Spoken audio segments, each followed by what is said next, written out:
Donc maintenant, on a vu nos différentes méthodes pour intégrer des médias. Alors, pour aller un peu plus loin, comment on peut construire un mur d'images, par exemple, ou pouvoir circuler entre différentes images. Donc, on va le faire. On va aller superposer, cette fois-ci, 3 images et on va voir comment on va pouvoir afficher plusieurs images l'une après l'autre. Donc après, c'est à vous d'afficher vos images comme vous voulez. Là, c'est une manière de faire. Donc, je rajoute une image ici et une 3e image en dessous. Hop. Et au niveau de Screen 1, je vais décider que tout ça va être centré. Bon, de toute façon, par défaut, mes images vont être centrées. Et là, si je veux être sûr que toutes mes images sont, en fait, avoir la même taille pour chaque image, je vais répartir l'espace entre les 3 images. Donc, on va imaginer par exemple, si mon écran fait 100%, on va aller donner 10% de la hauteur. Donc, ici, dans Height, on va donner 10% de la hauteur du téléphone, quelle que soit du coup la taille ou la dimension de votre téléphone ou de votre tablette. 10% va être pris par la grille horizontale. Il nous reste 90% à répartir entre les 3 images. Donc, allez, on va mettre en hauteur 30% pour chaque image. Voilà. Et en largeur par an. Donc, normalement,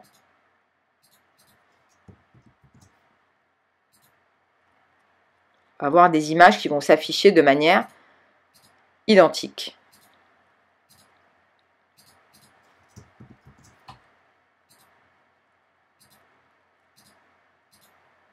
Alors ici, mécaniquement, je ne vois plus trop mon arrangement horizontal, donc éventuellement, pour pouvoir y accéder, ce que je peux faire, c'est de rendre l'écran scrollable, même si après, je ne veux pas le rendre scrollable, je veux qu'il soit fixe, mais pour l'instant, pour les principes du test, on va le rendre scrollable.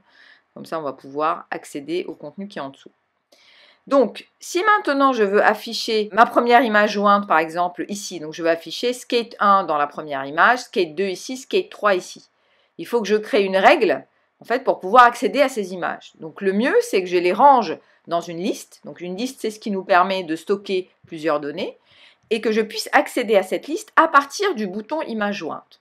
Alors pour faire ça, on a une autre technique, plutôt que de créer nous-mêmes les listes, etc. On a en fait un composant qui s'appelle List Picker et qui est déjà un peu précodé pour ça. Donc c'est un bouton qui nous permet de sélectionner d'emblée parmi les éléments d'une liste. Donc il suffit d'affecter à List Picker la liste qu'on veut et ensuite en cliquant sur ce bouton-là, on va pouvoir choisir parmi les éléments de la liste. Donc on va remplacer notre bouton simple image jointe par le bouton List Picker. Donc on va supprimer celui-là pour l'instant. OK. Et on va prendre List Picker ici. On va remettre à la place. Voilà. Donc pareil, hein, on va mettre 10. Voilà. On va lui donner le même nom. Donc image jointe.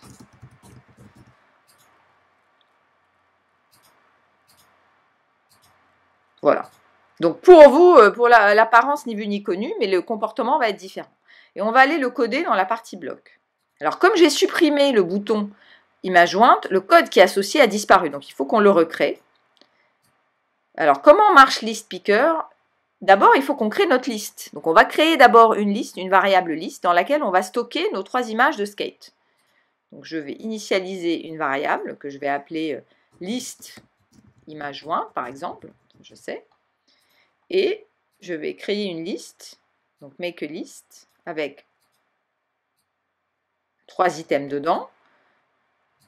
Et je vais prendre 3 champs texte dans lesquels je vais taper le nom des images que je veux intégrer. Donc il ne faut pas se tromper, c'est skate1.jpg, skate2 et skate3. Donc skate1.jpg. Et là, je vais dupliquer. Voilà. Donc maintenant que j'ai ma liste, je vais aller au niveau du composant List Picker. Et je vais faire 2 choses. Je vais d'abord prendre When List Picker Before Picking. Before Picking, c'est en fait avant que j'appuie sur le bouton. Ce qu'il va faire, c'est qu'il va aller prendre la liste que je lui aurais demandé de sélectionner. Donc dans ce cas, je vais lui dire, tu vas m'affecter cette liste image jointe aux éléments de List Picker. En fait, ça va remplir les éléments de List Picker. Donc c'est parmi ça que je vais pouvoir choisir. Donc je vais lui dire set List Picker Elements. Les éléments de List Picker, en fait, ce sont les éléments de la liste, hein, List Picker. et on va leur dire de prendre les éléments de la liste image jointe. D'accord? Et ensuite, je vais prendre le composant when list picker after picking, donc ça c'est après avoir choisi, et là on va refaire la même règle que tout à l'heure, le même principe, donc on va lui dire, par exemple, tu vas mettre l'image set image one picture to list picker selection, donc la sélection qu'on a choisie. Voilà, list picker selection. Donc ça marche très bien, mais vous allez voir, là pour l'instant on est limité à afficher uniquement dans le champ image 1.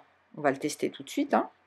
Donc si je fais image jointe, vous voyez la différence. Maintenant j'ai accès à ma liste, donc ça ce sont les éléments de list picker. Je retrouve bien le choix entre mes 3 images.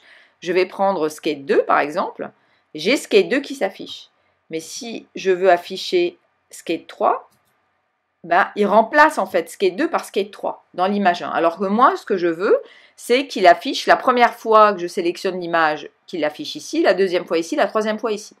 Donc il faut que je crée une règle pour qu'il me garde en mémoire la première sélection, qu'il la mette ici, qu'il mette la deuxième là, la troisième là, et la quatrième, de nouveau, qui recommence à partir du haut. Donc comment on va faire ça? En fait, on va créer un petit index.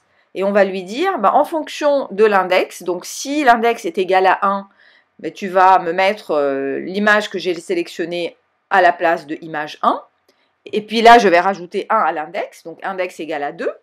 Et cette fois-ci, si l'index est égal à 2, tu vas me mettre l'image que j'ai sélectionnée en image 2, etc. etc. D'accord? Donc on va créer une petite règle. Donc je vais d'abord commencer par créer une variable index que je vais initialiser à 1.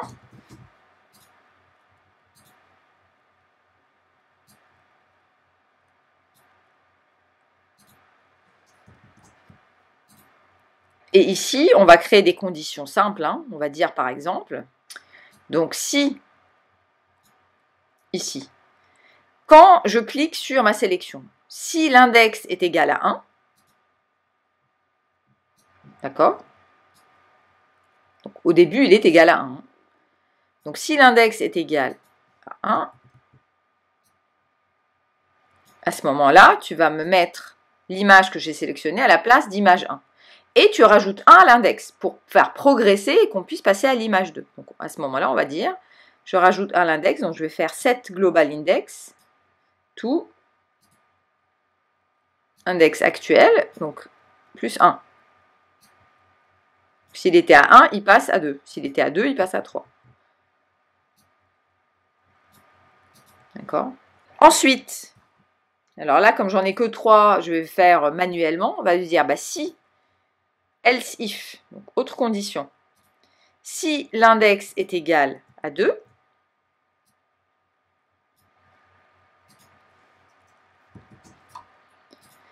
à ce moment-là, je vais affecter la sélection de list picker à image 2. D'accord? Et pareil, j'incrémente encore mon index. Donc il passe à 3. Et dernière condition, donc on va mettre else, cette fois-ci. Ça veut dire que c'est 3. Je vais, mettre ma sélection à la place d'image 3. Et je vais réinitialiser, par contre, cette fois-ci, mon index à 1. Pour que ça recommence à partir du haut. Donc voilà, une petite règle simple qu'on va tester tout de suite. Donc là, je clique sur image jointe. Donc là, il ne va pas repartir sur 1. La première, c'est normal. Donc je prends Skate 1. Il me l'affiche ici. Très bien. Image 2, parfait. Donc j'ai mon image 2 qui se raffiche là. Je repars, je prends Skate 3 par exemple. Parfait, j'ai mes 3 images. Et là, si je repars, imaginons avec Skate 2, normalement, il devrait me l'afficher en haut. Voilà. Donc on repart du haut vers le bas. Cette fois-ci, on a nos 3 images. Donc ça, c'est une petite règle simple qu'il faut qu'on applique. En fait, on l'a appliquée à image jointe, mais il faudrait qu'on puisse appliquer le même principe à photo. Donc au lieu de reproduire ça à chaque fois et de faire la même chose sous photo en disant si, et d'avoir des blocs de code hyper longs, puisqu'en fait, on veut adopter le même comportement pour les images jointes, pour les photos, pour la galerie, ou éventuellement pouvoir mixer. Hein. Avoir ici une image qui est dans l'application, ici une image qu'on a prise en photo et une de la galerie. On va créer une petite procédure Donc c'est une fonction qu'on crée nous-mêmes, dans laquelle on va mettre cette règle-là. Comme ça, après, à partir de chaque événement, on va pouvoir dire j'appelle la procédure affectation de l'image, par exemple. Donc ça va nous simplifier les lignes de code. Vous allez voir comment on va faire. Donc je vais créer ma procédure et je vais l'appeler toSetImage, par exemple, en anglais. Et je vais aller copier ça dedans. En fait, je vais mettre ça dans ma procédure. Alors par contre, la seule chose qui change entre listPicker, photo et image galerie, c'est la variable. Parce que listPicker, par exemple, la variable qu'on va choisir, c'est la sélection qu'on a faite. Dans l'appareil photo, la variable, elle est stockée ici, la photo en fait qu'on a prise dans la variable image locale qui est associée à la caméra. Et quand on va prendre image galerie, ça va être encore autre chose. Donc ça veut dire que dans notre procédure, on va créer un paramètre et en fonction de quel événement on utilise, on va spécifier quel est le paramètre. Mais pour tout le reste, ça va être pareil. Vous allez voir, vous allez comprendre en le faisant. Là, je clique ici, j'associe un paramètre, input x. Donc ce paramètre, ça va être en fait l'image qu'on va choisir. Voilà. Donc au lieu de garder listPicker selection, ici, en fonction de l'événement, ça ne va pas être le même. Donc ici, on va mettre, en fait, ça va être un paramètre variable qui va s'adapter à chaque événement.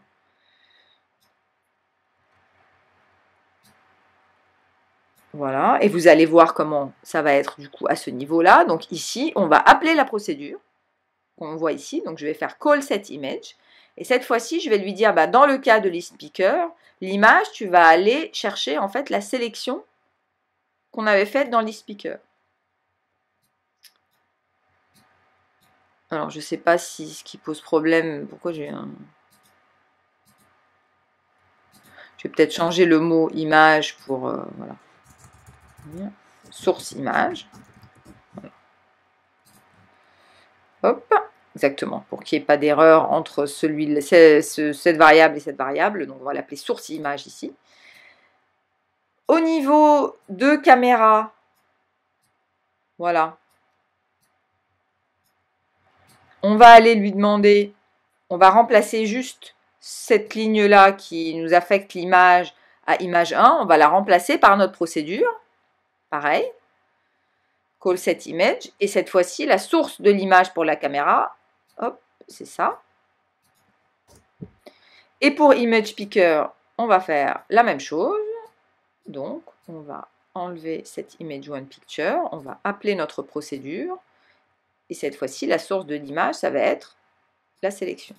Et on va tester tout de suite pour voir ce que ça donne. Donc cette fois-ci, sur image jointe, on sait que ça marche. D'accord, on vient de le faire.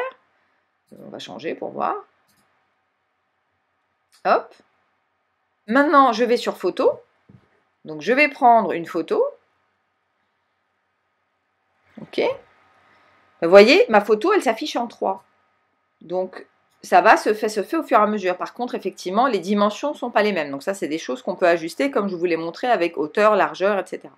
Je continue avec photo pour voir si ça marche bien. Donc je reprends encore une photo. Ok, vous voyez, elle repart d'en haut. Hop, je prends une troisième photo.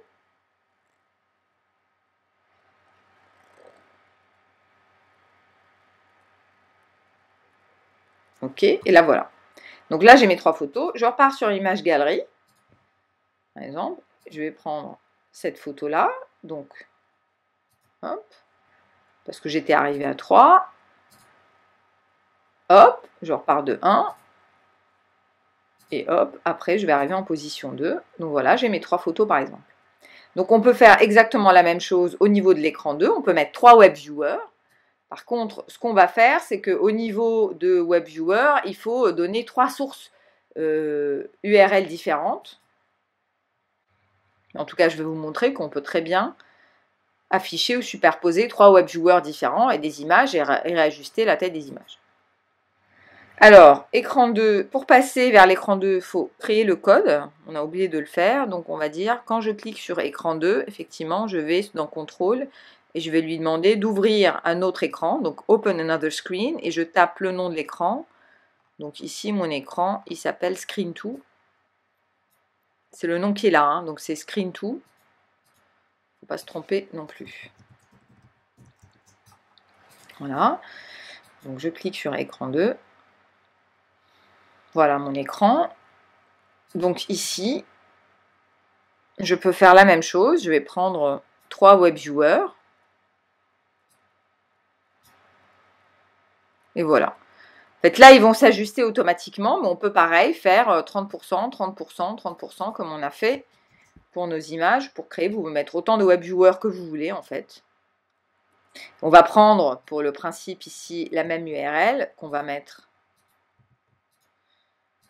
au 3, pour simplement vous montrer qu'effectivement, on peut en mettre autant qu'on veut, et là, à la main, là, par exemple, je peux redimensionner mes images, c'est l'intérêt du WebViewer.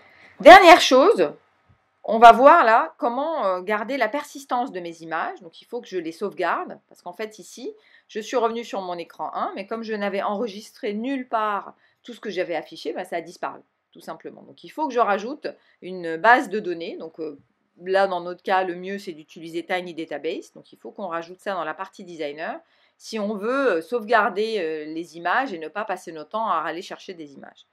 Donc, Tiny Database, ça se trouve dans Storage. On prend ce composant-là. Il est invisible. D'accord. Et on va aller créer le code dans la partie bloc. Donc, à quel moment on veut sauvegarder nos images? En fait, à chaque fois qu'on affiche une image, ce qu'on voudrait, c'est la sauvegarder dans Tiny Database pour qu'elle se réaffiche au cas où on bouge, on change d'écran, etc. Donc, en fait, on va le faire au niveau de la procédure. C'est le plus simple. Comme ça va marcher avec tous les événements. Donc, au niveau de cette procédure-là, on va rajouter ici, une fois qu'on a affiché toutes nos images, on va appeler Tiny Database. Donc, on va faire call Tiny Database to store value. D'accord. On va créer un tag qu'on va appeler image, par exemple.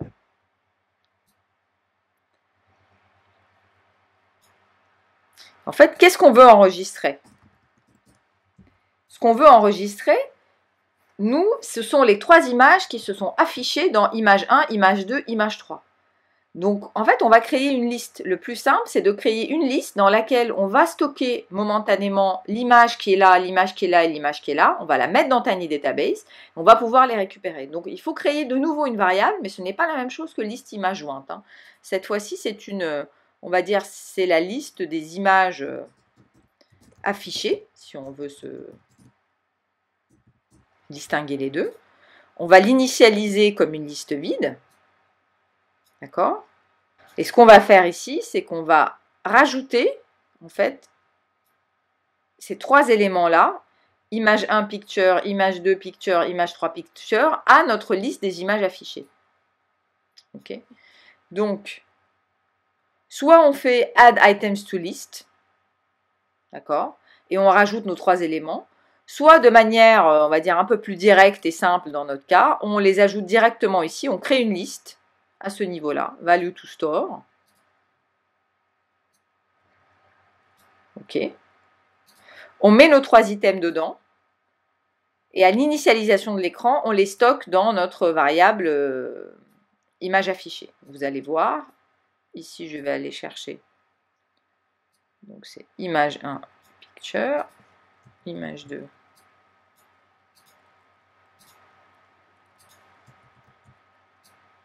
Voilà. Je les stocke. Et si je veux récupérer mes images, je vais les associer à l'événement when screen 1 initialize. Donc, en fait, c'est l'initialisation de cet écran. Donc, soit parce que je suis partie, j'ai fermé l'application, je suis allée sur son écran, peu importe. Et ce qu'on va faire ici, c'est quand l'écran s'initialise ici, on va récupérer le contenu qu'on a stocké dans la base dans cette liste-là, image affichée. Donc, on va dire call Tiny Database to get value. Voilà. Le tag, c'était image. Et comme c'est une liste, value if tag not there, ça doit être une liste vide et non pas un champ texte vide, hein, sinon ça vous crée une erreur. Donc là, on récupère les 3 images qui étaient affichées. Après, il faut qu'on crée une règle pour les afficher. Okay. Donc ici, comme on n'en a que 3, on va faire ça de manière assez simple. On va dire set image 1 picture à l'élément qui a l'index 1, d'accord, de ma liste. Global list image affichée, hop, je prends l'index 1.